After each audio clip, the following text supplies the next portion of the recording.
Thank you, Sister Diane. I would now like to invite our panelists up, and I'll invite them all up to the table and give them a brief bio as they come forward. First, who's going to be speaking to us first will be Dr. John Morris. He's a faculty member here at Marian University. A little bit important tidbit, he and Pope Francis both have a background in chemistry. Dr. Morris received his Doctor of Philosophy degree from the University of Washington in 1991 and his Bachelor of Science from the University of Minnesota in 1984. Both degrees were in chemical engineering. Dr. Morris completed postdoctoral research at the Biological Process Technology Institute at the University of Minnesota. His dissertation and postdoctoral research involved protein separation for biochemical applications with focus on precipitation and chromatography. He's got a great background he's going to bring to us this evening. Next, I invite down Dr. Kevin Quinn from St. Norbert College. He's also the Dean of the Donald J. Schneider School of Business and Economics, Professor of Economics. Dr. Kevin Quinn has been at St. Norbert College since 1994. He earned his BS in 1983 in Physics and Mathematics from Loyola University in Chicago, and an MBA in Marketing and Economics from the University of Illinois in Chicago. Prior to earning his PhD in Energy and Environmental Economics, he also worked in the private sector in aerospace and medical imaging industries.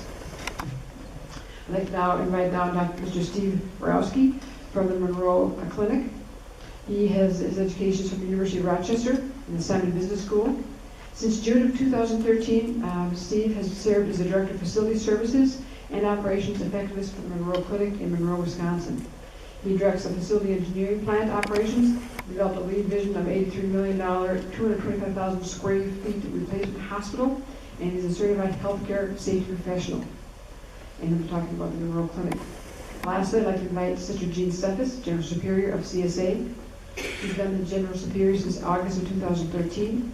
She spent the last 20 years at the Diocese of Phoenix as a Chancellor, Director of Office Religious, and Director of the Society of the Propagation of Faith. Previously, Sister Jean served at CSA in a variety of roles as General Superior, Regional Coordinator, Novice Director. She also taught school. So we're very blessed with this particular panel. So we'd like to have Sister, I meant to have you come back down here, Sister Diane. Hang on a second. Okay, great. So we'd like, our plan is to have each of the panelists talk about I know we don't have any time to have them go into great detail. It's very difficult for them, so we had dinner this evening to temper the conversation to be a manageable 5 to 10 minutes each. But they're going to try to stay within that time frame. So again, we thank them for that. We're going to go in order of the table in front of us. So thank you. Times afterwards for quick Q&A. First, I want to thank Sister Sally Ann for organizing this great panel, and she put a lot of effort into this. I also want to thank the other panelists, the Social Justice Committee, Kate, Campus Services, and Stexo, and you, the audience, for being here tonight. I found reading the encyclical to be a very uplifting experience, and I'm happy to comment on the scientific aspects found in it, although it is a very difficult task to do in 5 minutes. I will start by discussing some climate science, and then I will read some passages from the encyclical dealing with science and give my reaction to it. Although much of the coverage of the press described the encyclical being about climate change, it actually encompasses a variety of ecological problems, some exacerbated by climate change, but even without climate change are issues in their own right, such as loss of biodiversity, pollution, and access to safe drinking water. It is not surprising that the encyclical accepts climate change due to human activities as fact. I believe that can be attributed to the Pope's original training and work as a chemist in the 1950s. By that time, Svante Arrhenius' theory that burning fossil fuels would cause human-induced global warming was already 50 years old. The premise behind the theory makes simple sense to someone that has studied chemistry. When we burn fossil fuels, the major product is a gas called carbon dioxide. Chemists routinely examine substances by seeing how much they absorb different radiations. Carbon dioxide absorbs infrared radiation, the type of radiation that keeps you warm by a campfire, very strongly, thus trapping heat in the Earth's atmosphere. By knowing how much fossil fuel is burned annually, which in the case of crude oil itself is equivalent to 6 Lake Winnebagos, it is easy to calculate the amount of carbon dioxide being created, and from that calculate how much heat energy is absorbed by the atmosphere. The additional heat energy leads to global warming, and the consequences of climate change, and increased severity of both storms and droughts. What I believe is most troubling about the issue of climate change is the positive feedback interactions that will make warming and its consequences even more severe. These include the loss of the albedo effect, the melting of the polar ice caps, the melting of permafrost, and frozen methane being released from the depths of the ocean into the atmosphere. All these phenomena are caused by warming temperatures, and when they occur, they will lead to accelerated warming. In discussing loss of biodiversity, the encyclical describes, quote, those rich biodiverse lungs of our planet, which are the Amazon and Congo basins. It's a great image to describe the removal of carbon dioxide from the atmosphere to cool the planet. And, quote, yet when these forests are burned down or leveled for purposes of cultivation, within the space of a few years, countless species are lost, and the areas frequently become arid wastelands. No longer will the destroyed rainforest be able to remove the carbon dioxide, which is one more thing that will accelerate global warming. I'm going to move away from climate change now and go on to quoting some passages from the encyclical that are scientifically relevant. Population growth was an interesting discussion in the encyclical. Quote, to blame population growth instead of extreme and selective consumerism on the part of some is one way of refusing to face the issues. It is an attempt to legitimize the present model of distribution, where a minority believes that it has the right to consume in a way which can never be universalized, since the planet could not even contain the waste products of such consumption. With regard to food, it states that 1/3 of all food produced is discarded, and quote, whenever food is thrown out, it is as if it were stolen from the table of the poor. I tend to agree that population growth could take care of itself through more equitable distribution of resources. As more income flowed to developing countries, a demographic transition would occur that would lead to smaller families. Being an eco-vegetarian myself, I've long realized that most of the food we grow is used to feed livestock. If societies moved away from a meat-centered diet, we could easily grow enough food to support a greater population while greatly reducing the environmental impact of agriculture. In the chapter, The Human Roots of the Ecological Crisis, the Pope starts by praising human ingenuity. Quote, technology has remedied countless evils which used to harm and limit human beings. How can we not feel gratitude and appreciation for this process, especially in the fields of medicine, engineering, and communications? How could we not acknowledge the work of many scientists and engineers who have provided alternatives to make development sustainable? But the Pope also warns, quote, contemporary man has not been trained to use power well, because our immense technological development has not been accompanied by a development in human responsibility, values, and conscience. Pope talks a little bit about genetically modified organisms, but more from an economical perspective than as a threat to human health or the environment. Quote, in many places, following the introduction of these crops, productive land is concentrated in the hands of a few owners, which leads to others into poverty. The Pope challenges the attitude common in the United States to allow potentially harmful actions to occur until indisputable proof exists of the harm being done, stating, quote, lack of full scientific certainty shall not be used as a pretext for postponing cost-effective measures which prevent environmental degradation. The encyclical states that this will protect the most vulnerable, whose ability to gather incontrovertible evidence is limited. So I want to finish off my comments with a couple of very inspiring thoughts from Pope Francis. Referring to personal actions towards the end, the encyclical advises avoiding the use of paper and plastic, reducing water consumption, separating refuse, cooking only what can be reasonably consumed, showing care for other living beings, using public transportation or carpooling, planting trees, turning off unnecessary lights, or any number of other practices. So again, these will all contribute to making less of a problem for the environment. And then it continues, all of these reflect a generous and worthy creativity which brings out the best in humans. We must not think that these efforts are not going to change the world. They call out a goodness, which, albeit unseen, inevitably tends to spread. And finally, some words from the Pope's address to Congress. Quote, I call for a courageous and responsible effort to redirect our steps and to avert the most serious effects of the environmental deterioration caused by human activity. I am convinced we can make a difference. And then in his clearest, most confident English, he ad-libbed, I'm sure of it. So I don't know if anybody needs more assurance than that. So I'm very optimistic about humanity's ability to care for the earth in a sustainable manner and move on from here.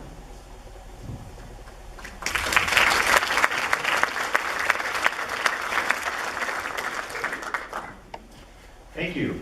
Thank you, Sister Sally, for inviting me up here, and thank you for your hospitality. Before I get started, I did want to mention my 5th grade teacher is here. Sister Janice. I'm a product of Sisters of St. Agnes K through 8 education. So don't blame them for anything I'm about to say. But thank you for coming tonight, all of you. I'm an economist. I started out life as a scientist and somehow wound up in studying the dismal science. And I guess I'm going to give a little bit of an apology for how economics might be used to help here. I'm a subscriber there too.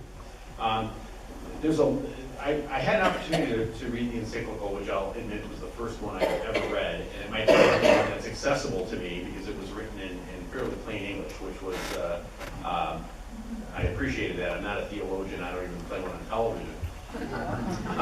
But it's very broad and wide-ranging. It covers a lot of ground, so I'm going to limit my comments here to some key concepts about how economists think about the environment. So economics is the study of choices under scarcity. We have infinite wants and needs, but we have finite means to satisfy them. And so the questions we ask are, how do we deploy those resources in a way that can do the best thing? And it is at the very heart of it, it's anthropocentric, at the very heart of what it is. And so we have to do workarounds in order to bring what we do into a broader concept.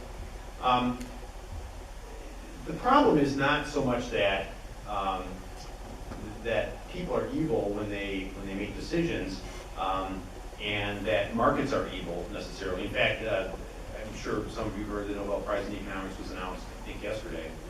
Well, one of the things that this person had studied was poverty, and one of his conclusions is that while the world is far, far, far from a perfect place, things are better than they were before for human beings in a lot of ways. There's still plenty of suffering, but perhaps not as much as there once was, partly because of advances that have come through technology, medicine. People can eat that would have starved to death before because of the Green Revolution. These are the products of market economy. I mean, market economies are the absolute worst form of doing anything except for all the other possible forms of it, is to this quote used Winston Churchill. Would it be better to have a command economy where there is a single person or body that allocates the resources and makes the decisions for you? Not really, because even when they're benevolent dictatorships, meaning well in terms of to try to equalize the outcomes, they always result in inefficiencies, inequity, and corruption. So in my judgment, the way to deal with this is not to fight the natural market forces, but rather to harness them and create incentives within them that lead to the outcomes that we think are good to have. Now, market economies have two basic serious problems. One of them is that their outcomes tend to be very inequitable, and I'll talk about that in a second. And the other one is that they have to have a lot of conditions for them to work. You know, sometimes I hear these true believers on cable television talking about how, you know, the market economy will solve all problems. I think that's very naive. I think that it's like saying that there's going to be a football game that's going to be well played and it's going to be great to watch and no one's going to get hurt if there are no referees and no league rules and nothing like that. So I think it's equally naive to say that. So let me talk a little bit about the issue about inequitable distribution. Okay, what markets do when they work properly is they ruthlessly allocate resources to their most valuable use. Okay, now valuable I would put in air quotes because I want to talk about what that means in a second. The problem is that those who are endowed with the most assets, and I would include skills, work ethic, health, there end up with most of the products of that, most of the good things there. And I don't think any of us would be advocating for a Dickens universe, right, where people are dying in the streets because they can't be productive in an economy. That's certainly not the case. So I don't think that there's any realistic version of a market economy that does not include significant government intervention in those outcomes. You have to make sure that the poorest among us, the least able among us, are taken care of as well. That's an essential thing, or market economies turn out to be, this horrible thing that Marx and Dickens described. So with respect to environmental issues, what we see are environmental justice issues, okay? And they're the perfectly normal, quote unquote, results of a market economy, right? So you're going to build a facility of some sort that has some noxious, effects on the neighborhood. Well, where do you build it? Do you build it in the neighborhood that has very expensive land values, or the one that has not very expensive land values? Well, I mean, a rational decision would be to put it where it's not very, where the property isn't worth very much.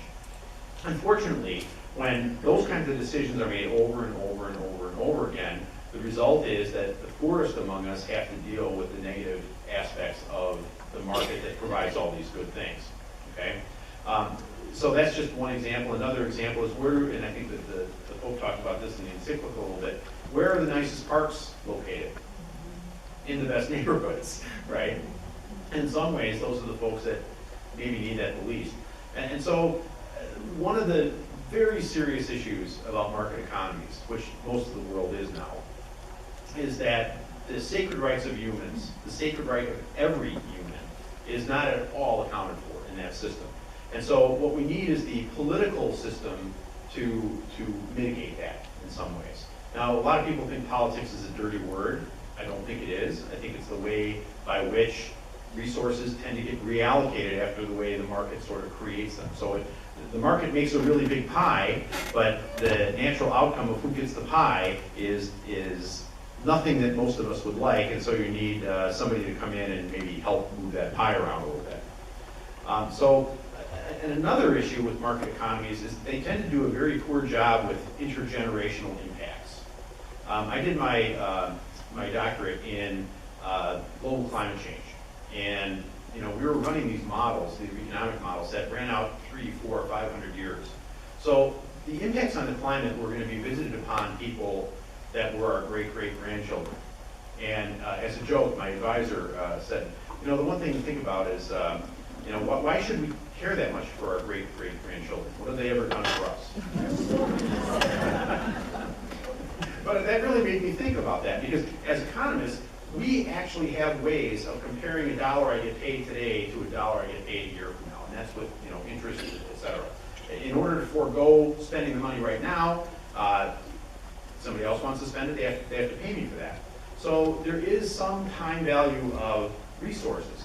The problem is it really a fair thing to compare my welfare to somebody who might live 100 years from now? Do I really have any moral supremacy over that person? And of course, I think the answer is no. Now, on one hand, we might be leaving a world behind that has some advances compared to where we are now, but maybe not. It's an uncertain thing. How do we decide to do that? But that is the key issue in global climate change, especially where we're talking about intergenerational impacts. Even more so, I think, than most of the other environmental issues that we deal with. The way that economists think about, well, let me back up. One of the key issues in making the market work right is the appropriate assignment of the property rights. Now, that also is in the encyclical, talking about how it's terrible to have these property rights. I'm not sure I necessarily agree with it in that way. It's not the assignment of the property rights that's bad, it's how you allocate who gets the benefits of them. I think that is the key issue. And sometimes, if I'm talking about a candy bar, okay, that's a pretty easy transaction, okay? I go to the 7-Eleven, I buy a candy bar, I eat the candy bar, all the benefits associated, all the costs associated with that, I'm taking into account when I make that decision to consume.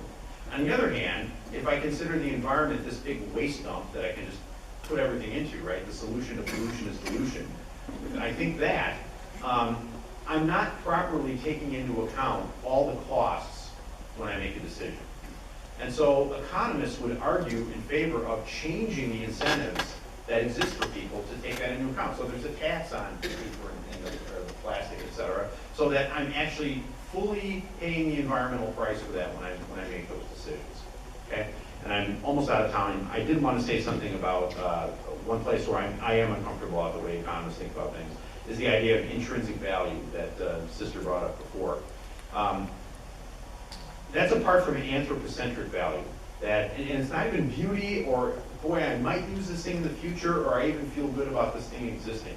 There is some rock on some planet that I've never heard of before that has value.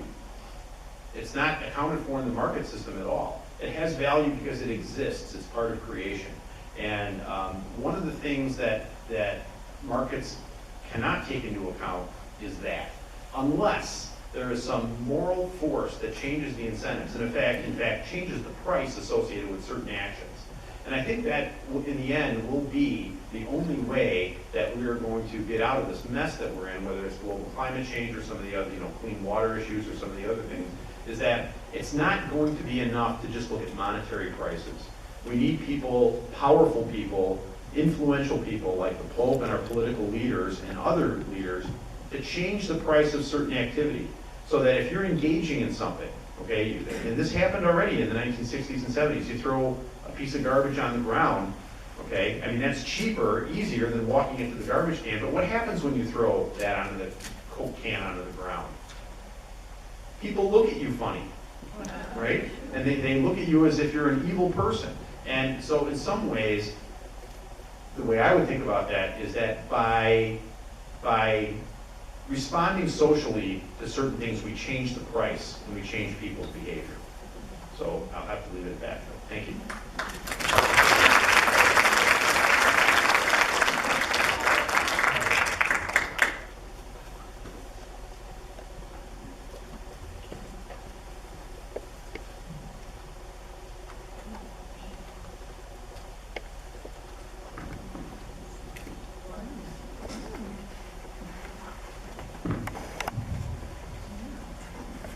Clinic.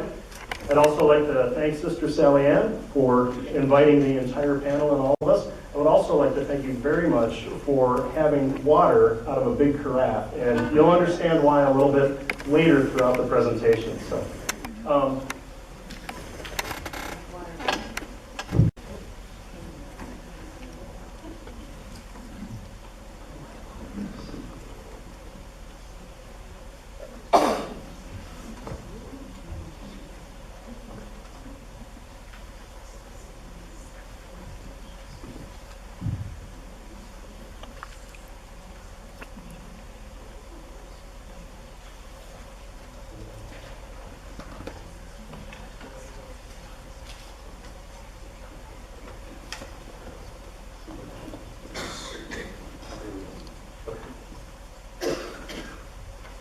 So I'll spend a few minutes sharing our sustainability effort from Monroe Clinic. And for those of you that don't know Monroe Clinic, we are located in Monroe, Wisconsin. It's about 120 miles southwest of here, so a nice quick drive. And I'd like to begin with a quote from Pope Francis. These achievements do not solve global problems, but they do show that men and women are still capable of intervening positively. I'll talk about sustainability at Monroe Clinic and some of the things that morality and access to nature into the design of the hospital. We wanted people to feel as comfortable as possible throughout their stay.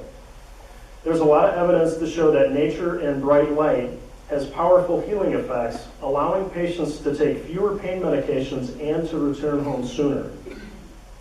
In addition, studies show that employees who are exposed to sunlight or bright light have higher productivity, make less errors, and exhibit greater job satisfaction as well.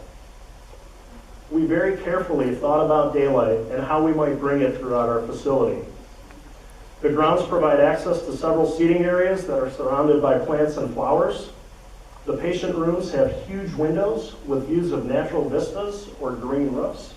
We also added a green roof adjacent to our chapel and outdoor dining for patients, visitors, and staff to enjoy. Hospitals are notorious for high water consumption and waste, so this was a critical part of our mission. We installed a combination of low-flow faucets, toilets, and showers, and reduced our potable water consumption by over 31%. Our water softeners use 25% less water and consume less salt, thereby sending less brine to the water treatment facility. Our cooling system condensate, which comes from the air conditioning system, is reclaimed, and on a hot summer day in Monroe, we can reclaim over 1,000 gallons of water in a day. We installed water fountains with bottle fillers on every level of the hospital. Bottled water requires a lot of energy and oil throughout its life. Oil is used to manufacture the plastic bottles. It's used to fill, package, and transport the water, and it's used in the recycling and disposal process. And you may not know that only 1 out of 5 water bottles is typically recycled. Many studies show that the amount of oil used throughout this life cycle is equivalent to about 25% oil in the bottle. The picture that you see here, this is right here of one of our bottle fillers, shows one of the 5 water bottle filling stations that we installed in our hospital, and that has saved over 80,000 plastic water bottles since we've installed it, which is the equivalent of 60 bathtubs full of oil. The hospital has 3 green roofs, including the chapel's rooftop garden, and that's what's pictured right here. Rooftop gardens. This rooftop garden has seating and walking paths available for visitors. It also has double doors so that patients, with permission of their doctor, can go out to the chapel garden as well. Not only is it beautiful, but the roof absorbs some runoff, so we don't have as much, again, going to the storm system. It reduces the heat island effect, which can decrease the indoor air temperature by as much as 6 or 8 degrees on a hot summer day. That, of course, reduces the cooling load on our air conditioning system. Finally, the green roofs can add, just in and of itself, 2 to 4 times the life of the roof because of the diminished impact of the sun and the elements on the roof. The entire building is cooled with state-of-the-art chillers. These chillers are oil-less. They have magnetic bearing technology, which is the same that is used in Europe's maglev trains. These chillers are 30% more efficient than code requires, and they're saving Monroe Clinic about $200,000 a year in energy costs. Also with energy and atmosphere, the entire building is equipped with energy-efficient lighting, including occupancy and daylight sensors, and the lighting is much more home-like, and we also allow patients in their rooms to control the lighting accordingly. We have high-performance, low-E windows to reduce heat gain in summer and heat loss in the winter, and they're etched glass with nature-inspired designs, and you can see some of the light that's reflecting through those windows onto the carpet and onto the walls of the facility. More than 23% of all of the materials that we used were sourced locally within 500 miles of Monroe, Wisconsin, and over 20% contained recycled materials. The stone that is installed throughout the building inside and out came from a quarry in Northwest Illinois, and our floors are also very high in recycled content. This is the floor of one of our operating rooms, and this is a rubber floor. It's not only very good to the environment, it's good on our staff because it's very resilient and flexible, easier on their feet and on their backs.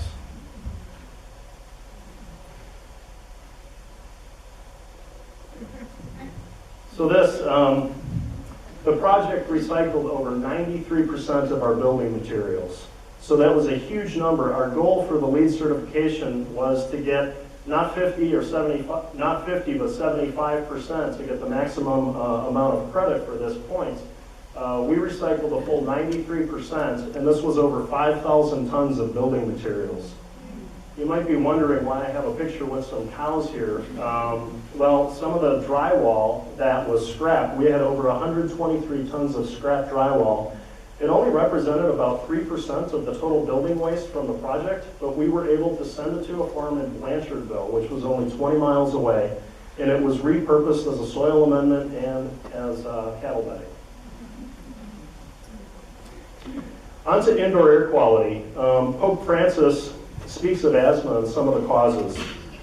To improve the indoor air quality of our facility, we used low VOC paints throughout, which were a little bit more expensive than traditional paints would be, but it was part of our sustainability mission, and they've also provided huge benefits as they went on better and they're wearing much better after 3 years. All the flooring throughout the hospital was glued down using a low VOC adhesive, and our chapel floor is also made of beautiful natural cork. We switched to green cleaning chemicals for all of our cleaning throughout the facility. It's better for the environment and provides better indoor air quality as well. Throughout the process, innovation was one of the key measures, and this is a picture of the entrance of our emergency room and of our helipad. One of the unique features of the facility is we have heat recovery chillers that recover waste heat from our processes. In the winter, we use this waste heat in order to melt the ice and the snow off of our helipad. So this not only reduces the environmental impact because we're not using salt, it also helps keep our building clean because it's not being tracked in.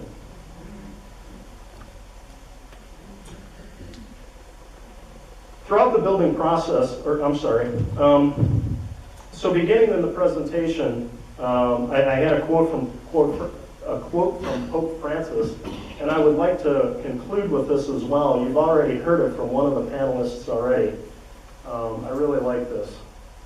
We must not think that these efforts are not going to change the world. They benefit society, often unbeknown to us, and call forth a goodness which, albeit unseen, inevitably tends to spread. Furthermore, such actions can restore our sense of self-esteem. They can enable us to live more fully and to feel that life on earth is worthwhile.